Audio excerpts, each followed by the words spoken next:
palavras de esperança, teu amor, Senhor, e tua graça me alcança.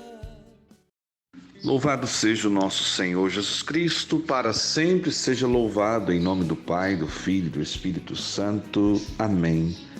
Amados irmãos, amadas irmãs em Cristo Jesus, bom dia. Hoje, segunda-feira, 28 de fevereiro de 2022, que alegria estarmos juntos, unidos e reunidos em mais um momento de juntos refletirmos a palavra de Deus aqui pelo Palavra de Esperança. Pelo canal do YouTube, você já se inscreveu? Espero que sim. Se não tiver se inscrito, se inscreva, compartilhe, curte as mensagens, adicione aí o sininho para que você receba todas as nossas notificações e acompanhe bem de perto todo esse trabalho de evangelização, fazendo com que o canal cresça cada vez mais para a honra e glória do nosso Senhor Jesus Cristo. Eu sou João Batista e é com muito carinho que estamos juntos, começando mais uma semana, mas concluindo mais um mês, concluindo aí o mês de fevereiro. Que Deus seja glorificado e exaltado por todo esse mês de bênçãos, de graças e de luta. Já está chegando aí o mês de março, junto com ele também a quaresma, depois de amanhã, quarta-feira de cinzas, e nós já devemos fazer os propósitos para esse tempo quaresmal. E, com a graça de Deus, vou trazer algumas reflexões que vão nos ajudar a nos preparar bem para a Páscoa do Senhor. Querido povo de Deus, hoje 1 Coríntios 7, de 10 a 16, e quando eu lia essa fantástica leitura, meu Deus, que leitura maravilhosa que nós vamos meditar hoje. O Senhor me chamava a atenção de alguns pontos que eu vou trabalhar na meditação de hoje, e eu quis colocar esse texto, esse título, melhor dizendo, Santidade de vida do casal e dos filhos. No primeiro momento você pode às vezes ouvir a leitura e falar, não, isso aqui não tem a ver com esse título, mas você vai compreender aonde eu quero chegar. Vamos à leitura. Aqui na Bíblia Ave Maria, o título é Direitos e Deveres dos Cônjuges, mas nós vamos traduzir isso de uma forma muito fácil de compreender, com a graça de Deus e pela ação do Espírito Santo, para que a tua vida seja orientada por Deus, que o seu casamento seja abençoado, que você como filho seja iluminado e que Deus possa realmente falar no fundo do nosso coração nesse dia de hoje. Aos casados mando, não eu, mas o Senhor, que a mulher não se separe do marido, e se ela estiver separada, que fique sem se casar, ou que se reconcilie com seu marido. Igualmente o marido não repudie sua mulher. Aos outros digo eu, não o Senhor: se o irmão desposou uma mulher pagã, ou seja, sem a fé, e esta consente em morar com ele, não a repudie. Se uma mulher desposou um marido pagão, e este consente em coabitar com ela, não repudie o marido. Porque o marido que não tem a fé é santificado por sua mulher, assim como a mulher que não tem a fé é santificada pelo marido que recebeu a fé. Do contrário, os vossos filhos seriam impuros, quando na realidade são santos. Mas se o pagão quer separar-se, que se separe. Em tal caso, nem o irmão nem a irmã estão ligados. Deus vos chamou a viver em paz. Aliás, como sabes tu, ó mulher, se salvarás o teu marido? Ou como sabes tu, ó marido, se salvarás a tua mulher? Palavra do Senhor. Graças a Deus. Gente, isso aqui é para a gente refletir muito. Você solteiro, que está se pensando em casar, vocês casados, que às vezes estão se pensando em se separar. É uma leitura que traz para nós uma reflexão muito profunda sobre esse tema, que muitos hoje têm medo de tocar, e eu espero tocar nesse tema sem desrespeitar nem humilhar ninguém, de forma alguma. mas que essa pregação seja para a edificação e o fortalecimento da vida matrimonial daqueles que acompanham aí a palavra de esperança. No primeiro versículo, a Bíblia Ave Maria nos leva a refletir o que o próprio Jesus diz, porque Paulo diz assim: aos casados mando, não eu, mas o Senhor, que a mulher não se separe do marido. Quem está com a Bíblia Ave Maria vai encontrar um asterístico aí no final do versículo 10. E lá embaixo no rodapé, é para isso que o asterístico serve, ele nos manda conferir o que está em Mateus 5,32. Vou ler para você. Eu, porém, vos digo, todo aquele que rejeita sua mulher a faz tornar-se adúltera, a não ser que se trate de matrimônio falso. E todo aquele que desposa a mulher rejeitada comete um adultério. E Jesus está falando isso aqui, sabe aonde? Logo após o Sermão da Montanha, Mateus 5,32. Repito, eu, porém, vos digo, todo aquele que rejeita sua mulher a faz tornar-se adúltera, a não ser que se trate de matrimônio falso. O que é o matrimônio falso? Por que a igreja hoje fala de nulidade de casamento? A igreja está anulando o casamento. Não, a igreja estuda e reconhece que não houve o sacramento do matrimônio. Um foi obrigado, teve algo que de alguma forma contribuiu para que esse casamento não fosse confirmado. Então, por isso, hoje, aqueles que estão divorciados, estão separados, precisam procurar um sacerdote, pedir a ele uma orientação, se tem algum sentido, algum significado, entrar com um processo de nulidade. Repito, a igreja não anula casamento, a igreja vai estudar ambas as partes e ver se aquele casamento existiu, sim ou não, e quais os motivos que levam a essa nulidade.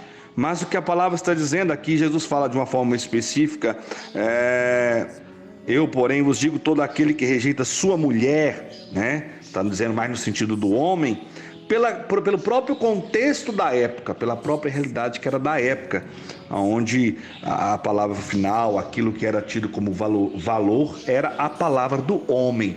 Mas nós compreendemos que isso aqui vale tanto para o homem como para a mulher.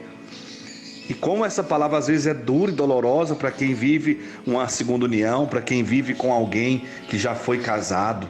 Então, por que não procurar essa questão? Procure o sacerdote da sua paróquia, pergunte para ele como funciona essa questão da nulidade do sacramento do matrimônio, porque a igreja vai te orientar, vai te dar o caminho correto para isso. Então, Paulo está dizendo assim, olha, cuidado, você que se casou, lute de todas as formas para viver de forma agradável, saudável e santa, junto com a esposa, com o esposo que Deus te concedeu. E aí no versículo 11 ele diz, e se ela estiver separada, que fique sem se casar, ou que se reconcilie com seu marido. Igualmente o marido não repudie sua mulher, repudiar é recusar. Né? Então, que ele não recuse, que ele não tenha essa mesma atitude. Na verdade, o que está falando para a mulher e para o homem é a mesma coisa. Lute para permanecer casado. Por algum motivo grave, terrível, difícil, não deu. Não estou dizendo de discussãozinha não, porque eu já disse aqui na Palavra de Esperança que hoje é assim, qualquer motivo que um discordar do outro já é motivo para separar.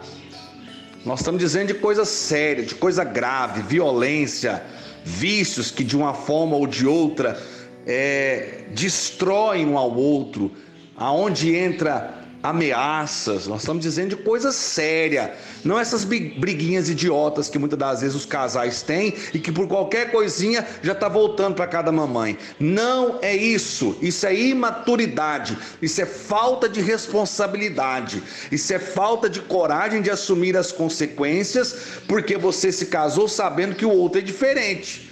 Essa ideia boba de eu tenho que encontrar alguém igual eu, você vai morrer sozinho. E até se você encontrar alguém igual a você, você está enrolado. Porque quando é igual demais, os defeitos também são iguais. E aí quando os defeitos começarem a se chocar, a bater, vai complicar seriamente o seu casamento. Então não tenha essa ideia, ele tem que ser igual a mim, ela tem que ser igual a mim. Não, isso não existe, gente. Pode ter pensamentos semelhantes, mas em algum momento os pensamentos não irão bater. Então eu tenho que aprender a conviver com as diferenças. Por que o namoro e o noivado são tão importantes? É para você ter certeza, é essa pessoa mesmo que eu quero para minha vida? Porque eu já disse e repito, namoro foi feito para acabar. Agora, se eu casei sabendo que ele tinha determinados defeitos, agora que eu aguento as consequências. Não, quando casar muda. Escuta, provavelmente não vai mudar. Porque a pessoa já casou sabendo assim, ele me aceita do jeito que eu sou, vou mudar para quê? Então pense bem antes de se casar, pense bem, reze, peça discernimento, direcionamento de Deus, para que você possa entrar nessa barca, entrar nesse caminho, consciente daquilo que é sua responsabilidade. E Paulo continua dizendo, aos outros digo eu, não o Senhor, aos outros digo eu. Paulo está dizendo, sou eu que estou falando, não é o Senhor. Mas é uma orientação muito importante que Paulo vai dizer aqui agora. Se o irmão desposou, casou com a mulher pagã, com a mulher sem fé, e esta consente em morar com ele, não a repudie, não a recuse, não a rejeite. A palavra repudiar significa rejeitar. Eu acho melhor essa explicação. Não rejeite a sua esposa, o seu esposo. E se uma mulher desposou, casou-se com um marido pagão, e este consente em coabitar, morar com ela, não recuse, não repudie o seu marido. Se eu casei com a pessoa sabendo que ela não vai à missa, que ela é de outra religião, eu não posso obrigar ela depois que eu caso a querer fazer o que eu faço. Então já tenho que ter consciência que vai ser uma batalha duríssima. Não, quando eu casar eu vou conseguir levar ele para a igreja. Tomara, eu conheço casais que isso aconteceu, depois de muita dor e sofrimento. Então não queira obrigar a pessoa, converse isso também antes do casamento, porque se você casar, você precisa assumir as consequências da sua escolha. E muitos maridos, principalmente, vão dizer para a esposa, você casou comigo sabendo da forma que eu era. E às vezes o homem é muito durão e ele não vai dar o braço a torcer, não vai querer mudar. Então quando você está namorando, está noivo com uma pessoa que vive dessa forma, saiba daquilo que você vai enfrentar quando você casar. Talvez você vai à missa por muitos anos sozinha. Talvez você vai atuar numa pastoral, no movimento sozinha. Porque ele ou porque ela, em poucos casos é a mulher, na maioria das vezes é o homem, que é um cabeça dura, ele não vai concordar em estar com você. E o pior, muitos poderão tirar você da celebração, tirar você dos trabalhos pastorais que você faz. Graças a Deus, em muitos casos o homem não vai, pelo menos respeita a esposa que vai, ou o contrário. Mas quando você se casa, você precisa também ter a coragem de conversar esses assuntos. Quando eu comecei a namorar com a minha esposa, que é minha esposa hoje, a gente teve uma conversa muito séria. Olha, eu sou uma pessoa que eu vivo na missão. Eu vivo, e ali era bem no início, mas eu já vivia muito dedicado às coisas da igreja. E eu disse para ela, eu vou entender se você não for e não estiver comigo. Mas eu te peço assim que me entenda, porque eu amo o que eu faço. E graças a Deus eu posso dizer que isso nunca foi motivo de discórdia ou de briga entre nós. Nunca. Por quê? Porque ela já casou comigo sabendo disso. Por que eu não cobro dela estar nos mesmos lugares que eu estou, participar da mesma forma que eu participo? Porque eu casei com ela sabendo disso. Então, durante muito tempo, ela participou sempre junto comigo, participa até hoje, muita coisa, a gente vai sempre à missa. Mas em determinados encontros que eu vou pregar, eu vou servir, ela não vai. E às vezes as pessoas questionam, sua esposa não veio. Sim, ela não veio porque não é o carisma dela, não é o perfil, ela não se sente à vontade, porque ela não quis. E eu entendi, mas é uma mulher de fé, é uma mulher de oração, é uma mulher que me ensina muito, que reza por mim, ela juntamente com minha filha. Eu vou cobrar e questionar o que de uma mulher como essa? Nada, não tenho esse direito. Agora muitos querem obrigar o outro a viver do mesmo jeito que você vive, não tem jeito, gente.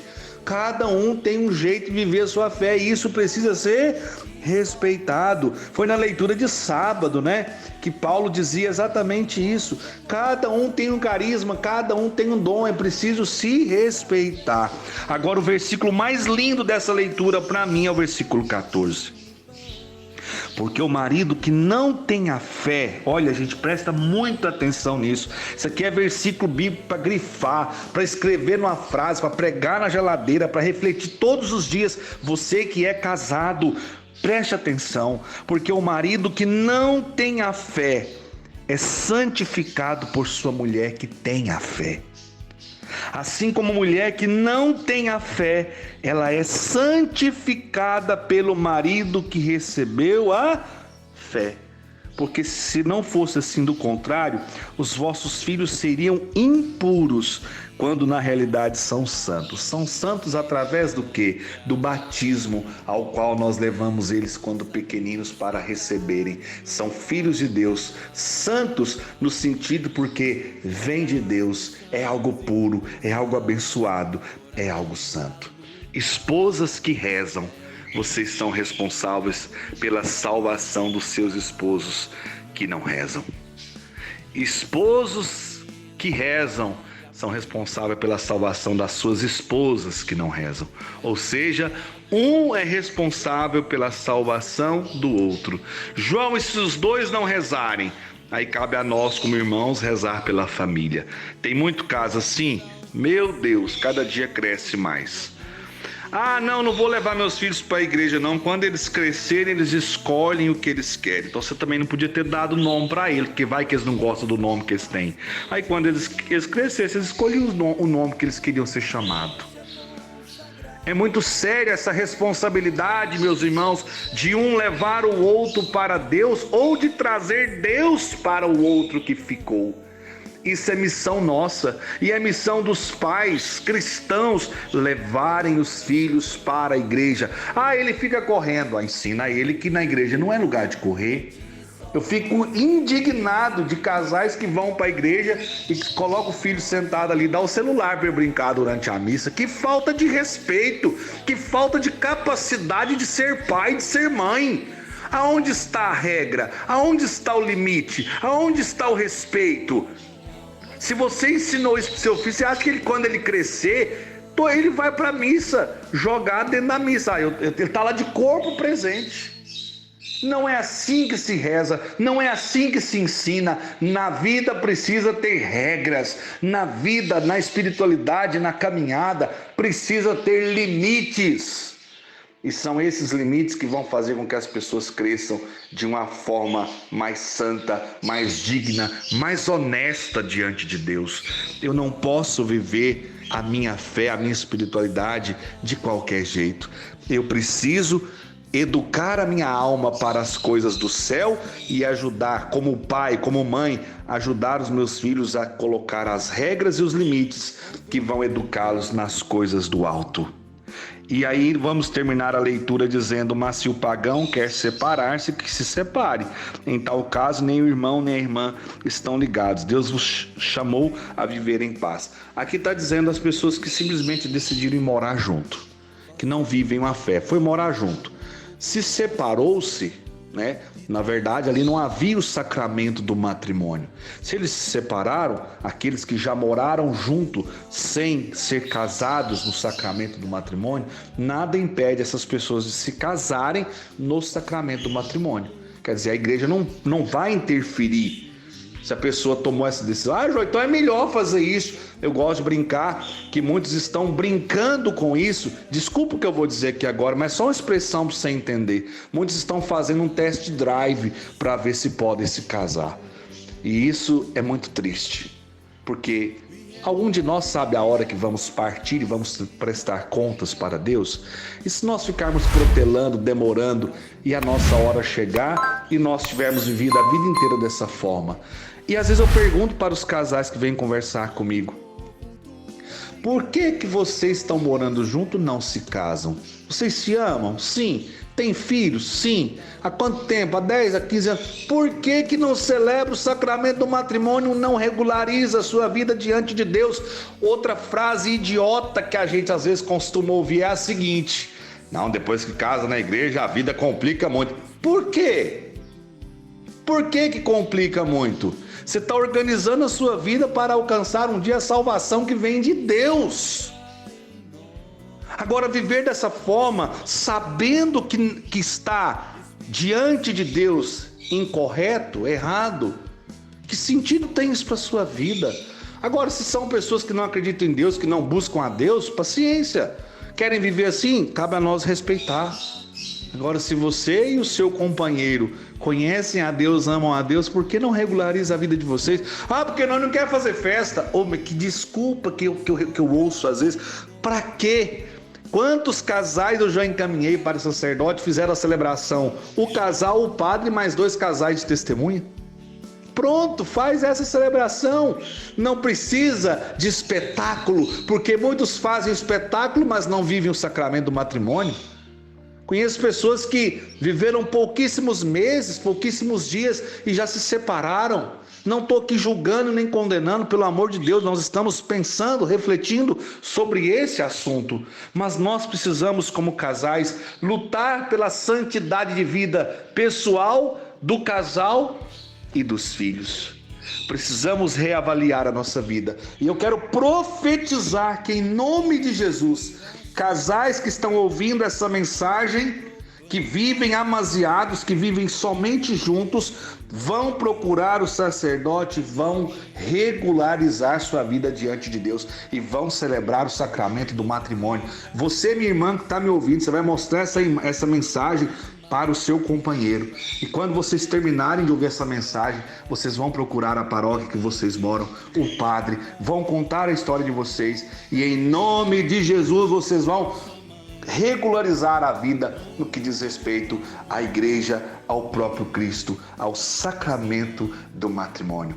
Eu profetizo, teremos testemunhos em breve desta grande graça, no nome de Jesus. Ele termina dizendo 2 perguntas que Paulo faz. Aliás, como sabes tu, ó mulher, se salvarás o teu marido? Ou como sabes tu, ó marido, se salvarás a tua mulher? A resposta, meu irmão, minha irmã, no meu modo de enxergar essas 2 perguntas é pela santidade de vida. Se vivermos de forma santa, de forma justa, de forma honrosa, amando e respeitando aquele ou aquela que Deus nos concedeu, nós vamos conduzi-los à vida eterna. Glórias ao Pai, ao Filho e ao Espírito Santo, como era no princípio, agora e sempre. Amém. Que a bênção do Senhor se derrame sobre a minha vida, sobre a minha família, sobre cada um de vocês e suas famílias que nos acompanham neste momento de reflexão. E que essa bênção seja em nome do Pai, do Filho e do Espírito Santo. Amém. Tenham todos uma boa segunda-feira, uma boa semana, né? Tem um feriado aí nessa terça-feira. Sede santos como Deus é santo e até amanhã. Pois só tu tens, Senhor, palavras de esperança.